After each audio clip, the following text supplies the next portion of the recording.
So, hi guys! Kasi kanina, tinatry kong mag-live pero parang ayaw niya. So, i-record ko na lang muna yung ating tarot reading, no? So, dahil hindi ko makikita yung mga comment nyo, ang gagawin na lang natin is by zodiac sign ulit. So, kung nakikita nyo, wala ako sa kwarto ko. Nandito ako sa rooftop kung saan tayo nag-orasyon ng open area. Andyan ang kandilaan. Okay? So, dito natin ginagawa yung mga orasyon na pangsunugan. Okay? So, dito yon sa area na to. Sa aming rooftop. Kasi baka sa bahay, dati ginawa ko yun nilive ko yun, yung orasyon ng kandila. Tapos, marami na rin kasing customer nilive ko. Tapos, anong nangyari? Marami nagko-comment na sali po ako, pasali ako. So, hindi ko siya nagawa on the spot dun sa mga bagong gustong sumali. Kasi, syempre, magpe-payment pa sila, magsasend pa sila ng form. Paano ko gagawin yun na nag-orasyon ako, diba? So, hindi kaya. So, nung dumami yung customer, naging private yung orasyon. Hindi na siya live. Naging private yung mga pa-orasyon natin. Tapos, kasi nga, ang daming gagawin ng steps bago siya mapunta dun sa mismong pa-orasyon or sa pakandila nyo. I-prepare pa yun, i-cleansing pa yung mga gamit, ganyan, marami pang gagawin. So, kami ngayon, pinagsasabay-sabay yun, kaya tayo may cut-off guys, okay? So, kung hindi nyo nagigets yung cut-off at gusto nyo rush, sa iba na lang po kayo magpagawa, okay? Kasi hindi naman pwedeng mamadaliin natin yung mga gusto nyo lang sa buhay. Paano naman ako, di ba? Paano naman yung mga nagpe-prepare? Kasi may mga staff po tayo talaga na nagpe-prepare ng mga items para hindi magkapalit-palit. Kaya kung mapapansin nyo, may mga pangalan, may mga name at birthday, ganyan. Nilalagay din talaga yon, palatandaan yun guys, para hindi magkapalit-palit yung items nyo pag inaabot na, pag pinipicturean na, ganyan. Para hindi malito kung para kanino to. Actually, kahit nga may mga pangalan na gano'n, nalilito pa rin sila, diba? So, yun lang guys, maghabaan nyo pa yung pasensya nyo kung may gusto ko yung ipagawa ng mga ganyan bagay. Kasi unang-una, may preparation tayong ginagawa bago yung mismong orasyon. So, may mga rituals na kailangan maayos, yung mga name at birthday na kaayos, ganyan, yung mga spellings, ganyan. Di ba, yung minsan nga yung mga pa-orasyon, pinapakita mo na sa inyo yung mga picture, ganyan. So, yun. Ngayon, o-open muna tayo nung nabili kong tarot, although matagal na to, nakita nyo na to na in-unbox, pero hindi ko siya ginamit. So, this is my first time na gagamitin tong Numen Tarot card. Yan. So, sabi ni, sir, na pinagbilan ko nito, Sir Gap, maganda daw tong Numen. So, try natin siyang i-read kung kung mag-resonate siya sa inyo. Feedbackan nyo ako agad. Kasi, guys, this is a free tarot reading lang naman. So, ang pinaka-energy exchange natin is feedback. Okay? So, lagi naman tayong ganon. And, ang cute-cute lang din ng box. Ayan, maganda naman siya talaga. Ayan. So, guys, marami tayong mabibili ng mga tarot cards sa Shopee, sa kung saan na mura lang talaga. Pero, syempre, hindi yun yung original na cards. Sa mga copyright lang, ganyan. So, i-avail pa rin natin yung mga original na gawa ng mga artist talaga. Kasi, nandun naman talaga yung smoothness, yung ganda ng cards na ginagamit natin. Na pwede nyong magamit, although pare-parehas yung picture, no? Iba-iba kasi yung itsura niya. Ayan, no? So, this time, yung pag-open natin, nandito yung cards. Meron siyang guidebook na maliit dun sa loob. Ayan, may guidebook siya. Dito na siya i-open. Itatry na lang natin siyang i-read kung mag-resonate. Kasi mukhang familiar naman sa atin yung mga cards. So, this is White Numen. White Numen Sacred Animal Tarot. Created by Albard. Ayan siya. So, kung gusto nyo ng gantong tarot, hanap lang kayo. Kasi di ko alam saan to. Bili ko lang to kay Sir Gabriel. So, ayan guys. I hope itong nire-record ko itong nire-record ko sana ay ma-save at ma-post. Kasi kadalasan pag nagre-record ako ng tarot, hindi ko na po-post, nakakalimutan ko. So, So, kanina, tinatry ko sanang mag-live, kaya lang nga, ganun nga. So, ito yung card ha. Pag gusto niyo ng ganito, ganyan. Ang cute-cute niya kasi yung bukasan niya sa ilalim. Tapos, nakaano pa yung box niya sa loob. Ayan. White moment. So, ayan. Tatry na nating mag-read. Tingnan natin kung may pipigil sa atin ngayon, no? So, ang kailangan kasi natin is for the month of August. This is only a guide, guys. So, walang maninisi sa akin kung ano man ang lumabas dito. Nasa inyo yung kung susundin nyo o hindi. It's just a guide from Witch Cauldron Charms. Okay? So, pag nagtataro cards kayo, guys, you need to cleanse every after reading. Okay? Kasi, syempre, yung energies ng mga ni-read nyo, lalo na kung face-to-face or personal readings yung ginamit nyo, yung energies kasi nila, nasa cards. Kaya nga kayo nakaka-connect sa cards kasi nandun yung energies. So, yun. Ayun yung back ng card. So, ngayon, mag-general reading tayo for certain zodiac signs. Kasi, gusto nyo for February, di ba? Shuffle muna tayo. Kasi baka magkakasunod siya. Sabihin nyo naman kabisado ko lang yung cards. No, hindi. Hindi naman bago yung cards natin.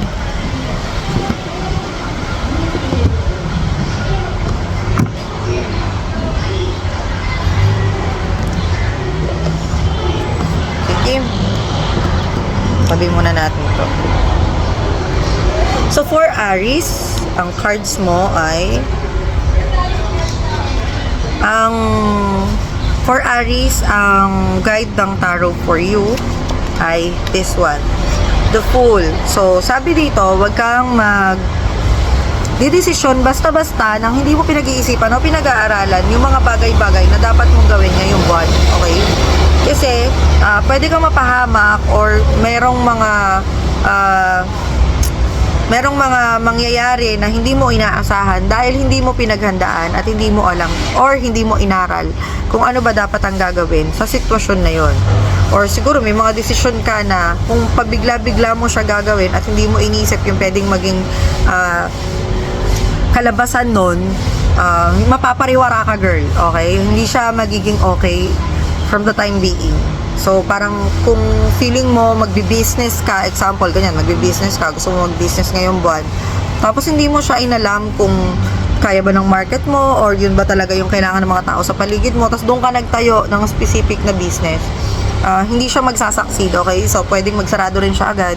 Or kung ano mang desisyon ang gagawin mo ngayong buwan, kailangan mong pag-aralang mabuti kung ano yung mga pros and cons nun para hindi ka naman maligaw ng landas. Or hindi ka naman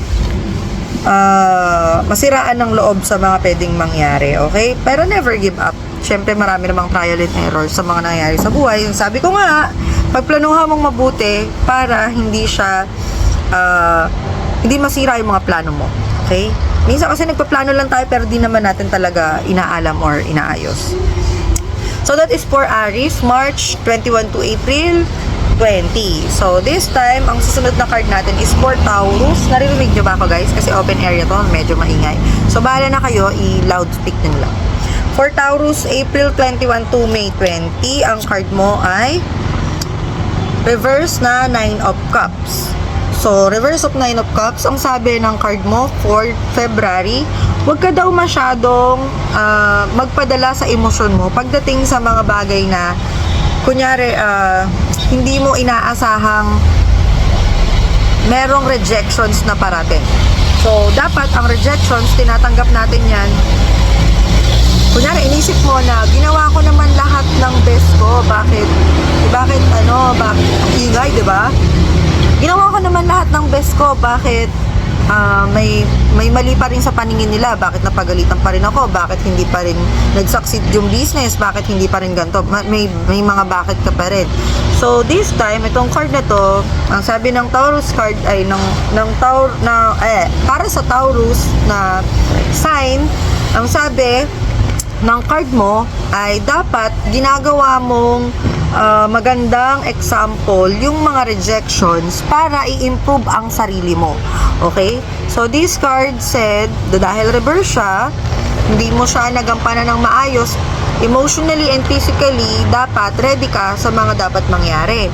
At kung sakaling ma-reject ka or mapagalitan ka or something, kung ano man ang mangyari dyan sa mga ginagawa mo, sa trabaho mo, sa love life or something, dapat handa kang i-improve ang sarili mo para maging better person ka. Hindi para lang tambayan yung problema na yun. Kunyari, sinabihan ka, oh, yung pangit mo magsulat. Does it mean kailangan mong mag-suicide dahil pangit ka magsulat? Syempre hindi. Gagawa natin ang paraan. Kailangan mong mag-practice everyday ng writings mo. So, doon may improve mo yung sarili mo. 'Di ba? So, yun ang solusyon na dapat mong gawin. Hindi para magmukmuk or magalit dun sa mga gustong i-improve ka ng mga tao na yun. At be thankful sa mga tao na sadyang natatalas ang dila para sabihin kung ano yung mga pagkakamali nyo. Kasi dun mo malalaman kung ano yung points ng personality mo na dapat mong baguhin, 'di ba? So be thankful tayo sa mga ganyang klase ng tao. So yan. So next card is for wala kasi lumipad eh. Next card is for Gemini, May 21, June 20. Bilisan ko lang pero medyo mahaba na yung video. Sana mag-upload to sa Facebook mamaya. So ang card ng Gemini ay 8 of Pentacles. So, sabi dito, sa 8 of Pentacles, work hard. Ayan, oh, you need to work hard this February if you want your finances to be more stable. Kasi pwede namang stable ka naman talaga ng January. So, para more stable ka or hindi ka ganun ka loss or hindi mawala yung drive mo sa paggawa ng income or dun sa mga happiness na dumarating sa buhay mo, ay kailangan mo siyang i-maintain or mag-work hard ka pa. Kasi sure naman, nag-work hard ka, kaya mo na-earn yan. Kailangan mong i-work hard pa.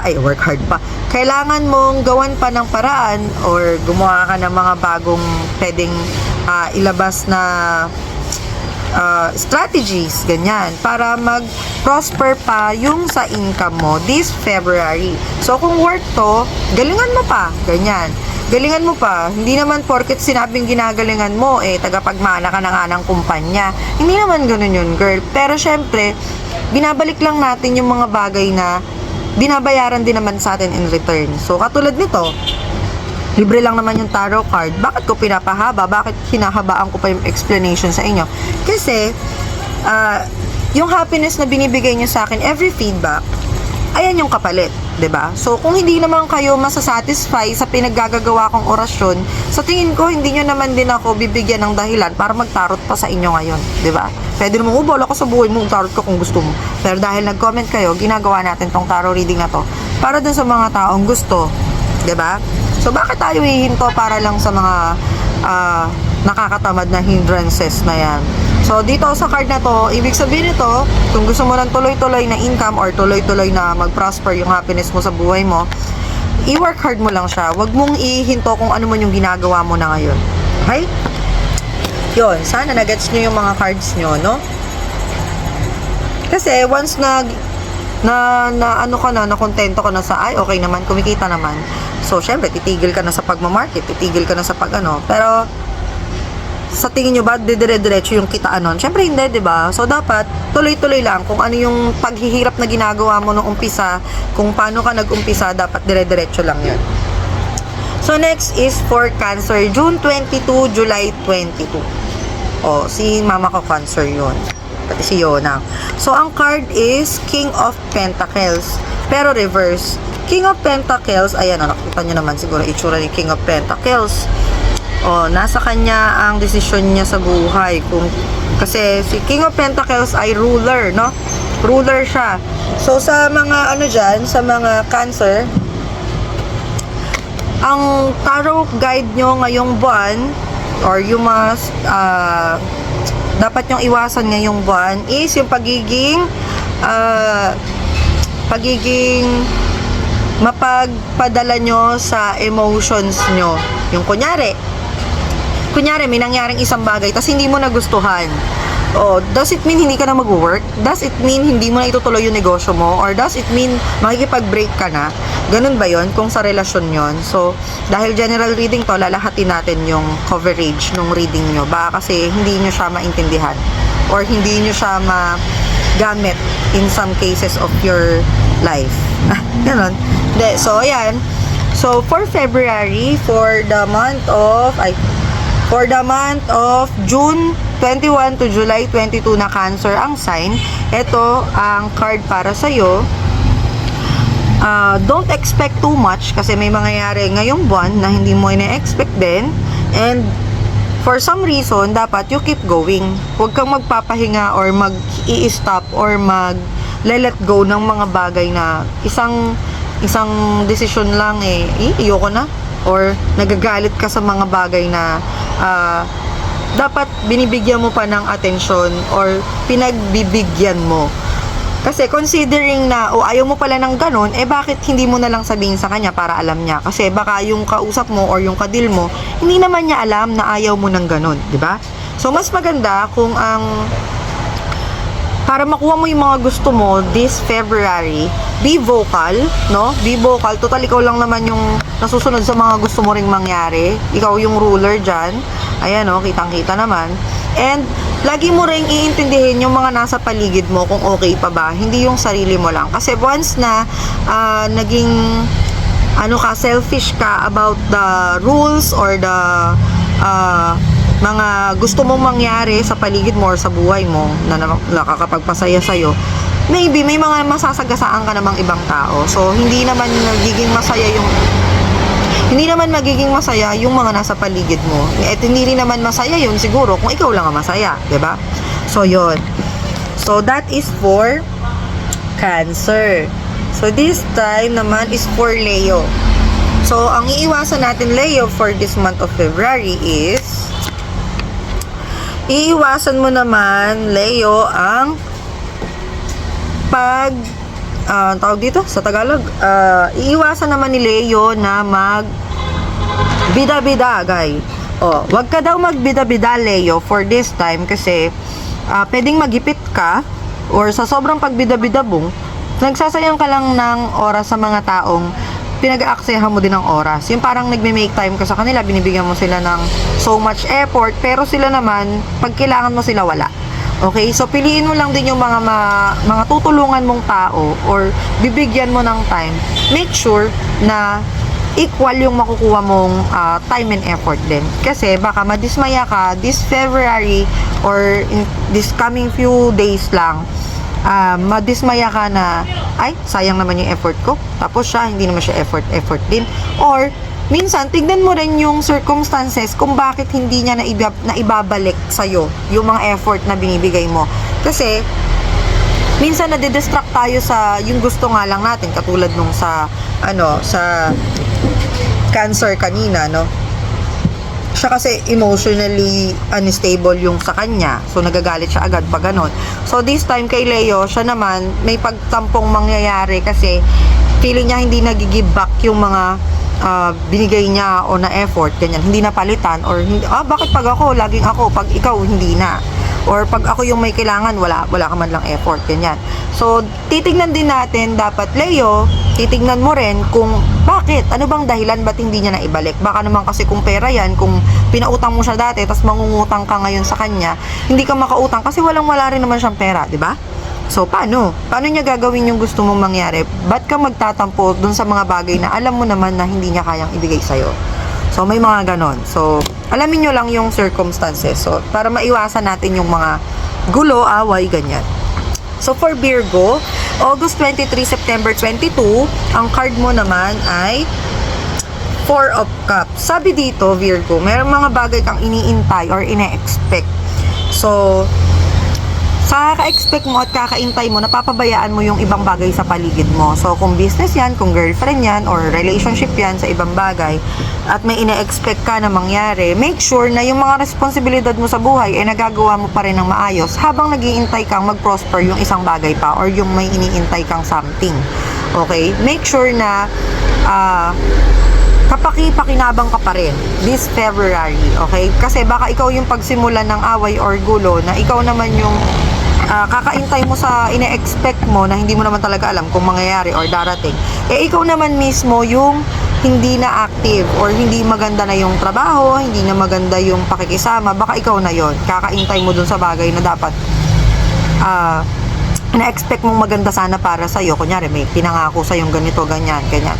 Pero ang ending kasi, ikaw mismo yung naging problema, 'di ba? So, iwasan nating maging problema ka sa iba.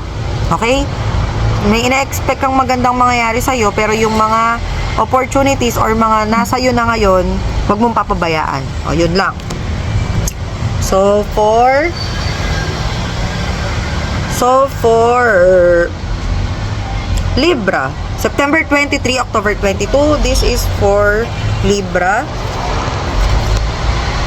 7 of Swords. Ingay, diba? So, Libra, sa 7 of Swords mo, ang sabi dito, ayusin mo lang lahat ng mga bagay na feeling mo ay problema. February, make yourself na, ano yun? Make yourself worthy in terms na may problema ka, oo, pero kailangan mong gawin yung mga bagay in terms na tama pa rin. Okay? Kumbaga, may problema ka na, wag mo nang gawa ng dagdag problema pa para isolve yung problema na yon. Example, may utang ka. Kailangan mong bayaran yung utang na yon. So, wag mong ingay ng aso, di ba? Ganyang live ba yung gusto nyo? So, kunyari, may utang ka. Tapos, gusto mong mabayaran yung kasi pinipilit ka na, ginugulo ka na nung inutangan mo kasi kailangan niya rin ng pera. Make sure na yung ipambabayad mo doon sa utang na yun, hindi rin utang or hindi rin another problema, nagpapatong din sa problema mo. Nagigets mo? Huwag kang gumawa ng panibagong problema para isolve yung problema mo. Okay? Huwag mong dagdagan. Huwag mong dagdagan yung mga bagay na magpapahirap sa'yo this February. Okay?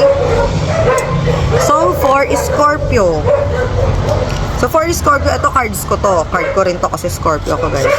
So, ang advice natin for Scorpio, ayan, 8 of Swords naman siya. 8 of Swords, ayan, pero reverse. Sabi dito, wag mong takbuhan yung mga problema na nandyan na sa harapan mo na dapat mong inuuna. Kasi, pwedeng etong mga problema na to is mag-cause ng mas malaking problema after a few months. So, this time, ngayong February pa lang, gawan mo na ng paraan yung mga problema na kakaharap na or wala ka pang problema, di ba? Kung may kakaharapin ka mang problema, kasi nga future ang cards natin, gawan mo siya agad ng paraan. Huwag mo siyang isang tabi or huwag mo siyang ay, bukas na lang. Ay, okay lang yan. Ganito lang naman yan eh. Ganito lang naman yan. Huwag mo na siyang pahabain. Tapusin mo agad para wala kang problema or may iba ka mang problema, maka-jump out ka na dun sa susunod. Hindi mo siya dapat baliwalain so that makaubos ka ng listahan ng problema mo kung meron ka bang problema sa buhay. Yan. So, uunahin mong tapusin yung mga problema mo step by step, one by one, little by little, pero wala kang aagwatan, wala kang babaliwalain. Oh, yun yung card mo for Scorpio.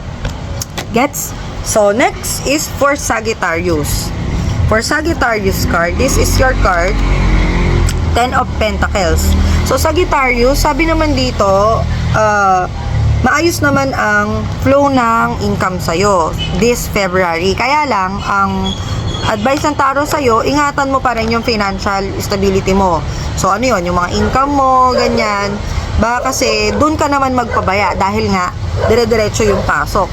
Dapat, huwag ka masyadong magastos at siguraduhin mo na yung paggagamitan mo ng pera, kapaki-pakinabang naman. Pwedeng investment or dodoble yung pera mo na maayos, ganyan. Kasi kung yung pera mo, basta-basta mo lang ibinigay sa iba, ginastos sa iba, pinangkain sa ganito, inubos mo ba? Ganyan. Sa tingin mo ba, magpo-prosper siya ng March? Na inubos mo na yung parang pinakapondo mo, di ba hindi? So, mas maganda kung mag-save tayo ng pera, ayusin natin yung financial natin, maglista ka kung gusto mo ng dapat mo lang gastusin para ma-minimize mo yung expenses. Okay? So, yan ay for Sagittarius. And this is for Capricorn. Capricorn is for December 22 to January 19. King of Wands. So, King of Wands, sabi dito, February, this is the right time for you to make speak out for your passion or yung mga gusto mong mangyari sa buhay mo. Dito mo ngayon siya magandang itry this February. Kunyari, gusto mo magnegosyo. pero hindi mo naman talaga yun alam pa, yung field na yun, this is the right time for you to try. Okay? Yung mga gusto mong gawin, yung nagpapasaya sa'yo, this is the right time for you to try. February is the month of your success. And yung pagiging ruler mo kasi ay lalabas ngayong February. Ang ingay-ingay dito. Ganyan ba yung live na gusto nyo? Tapos, ang sinasabi ko lang din dito, King of Wands, make sure na, make sure na pag may ginawa kang desisyon dyan sa February mo, na dahil nga isang malaking step up to, dahil gagawin mo yung gusto mo so kukontrahin mo yung gusto ng iba, make sure na alam mo na hindi ka naman mapapahiya. Okay? So, yun. Kaya na po ito ng video kasi ang ingin ng mga dogs. So, this card is for Capricorn, December 22, January 19. So, for you, Capricorn, the card is Black Numen. And, so for Capricorn, your February advice of the month is iwasan mong ma-down ka ng ibang tao. Iwasan mo lang din na may magawa kang ikaw sisira ng pangalan mo, or may magawa kang mali para ma-turn down ka ng iba. Okay? Yun yung advice na iiwasan mo ngayong February. Okay, Capricorn, be careful. So, for Aquarius, ang card naman na lumabas for you is 8 of Wands. This is full of snakes. So, this is full of passion for me, ha? Itong card mo na lumabas, Capricorn, Aquarius. Ang card ni Aquarius ay 8 of Wands. So, ibig sabihin dito, lahat ng gusto mo mangyari ngayong February will be successful. Pero, make sure na hindi ka magpapabaya. Kasi, once na ang isang bagay ay ibinigay sa'yo, or yung isang opportunity ay ibinigay sa'yo, hindi yun ang achievement mo Yung ma-maintain mo, yung binigay sa'yo, yun ang pinaka-achievement na magagawa natin or maibibigay natin. Kunyari, may client ka, binigyan ka ng magandang opportunity or big break. Sa tingin mo, yun na ba yung pinaka-success mo? Di ba hindi? Yung ma-prosper mo, yung project na binigay sa'yo, yun yung pinaka-big break mo. Yun yung pinaka-success story mo. Di ba? O, nagigets nyo ba? So, for this card, yan yung advice sa'yo ni Taro. Huwag kang magpakakampante na binigay lang sa'yo yung big break or binigay lang sa'yo opportunity. Eme-eme ka na dyan. So, dapat galingan mo pag nandyan na yung opportunity na yun. Aquarius. Okay, Aquarius. So, this is the last card for Pisces. So, for Pisces, this is Page of Cups for you.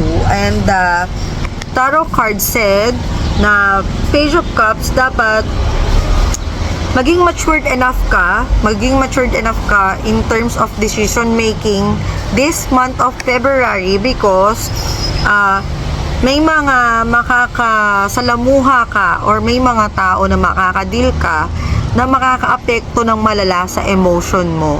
Okay? So, medyo emotional struggles yung iiwasan mo this month of February, because pwedeng makaapekto siya sa lifestyle mo, na bigla ka na lang sumuko sa mga bagay-bagay dahil lang dun sa stress na mangyayari for February. So, kailangan mo siyang iwasan. Patagan mo lang, or wag mo nang pansinin. Kung sa tingin mo nabibwisit ka niya araw-araw, wag mong dalhin sa February mo yung buwisit na yon.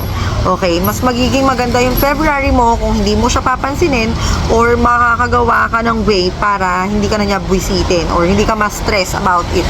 So, kunyari, na-stress ka sa mga staffs, na-stress ka sa mga katrabaho mo, gumawa ka ng way para hindi ka nila ma-stress.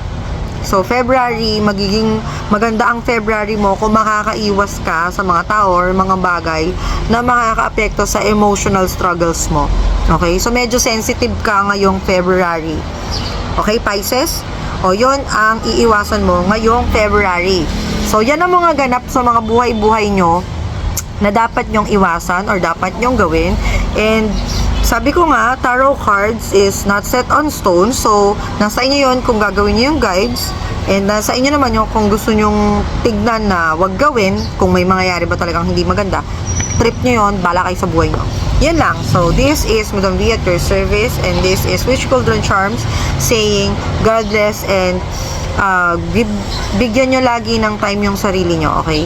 Bigyan nyo mag-reflect kayo kung may nagagawa na ba kayong hindi okay, and make sure na may time kayo to cleanse palagi, okay?